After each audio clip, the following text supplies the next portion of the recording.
紫薯同紫心番薯有咩分別？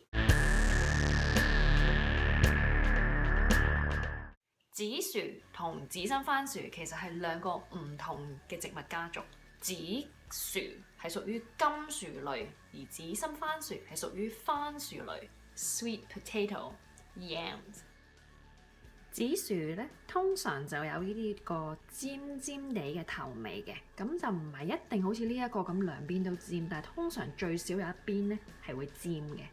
但係紫心番薯咧就形狀咧通常都比較唔係咁靚仔嘅，再加上咧其實個皮咧有好大嘅分別嘅。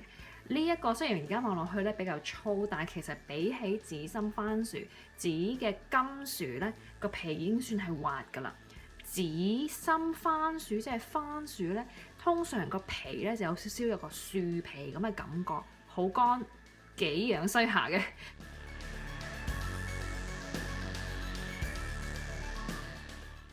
最大嘅分別咧，除咗顏色之外咧，就係嗰個乾濕度啦。番薯通常咧係比較乾啲嘅，咁我就會叫佢做 starchy 少少啦，即係比較高澱粉。但係紫薯咧就濕滑好多嘅。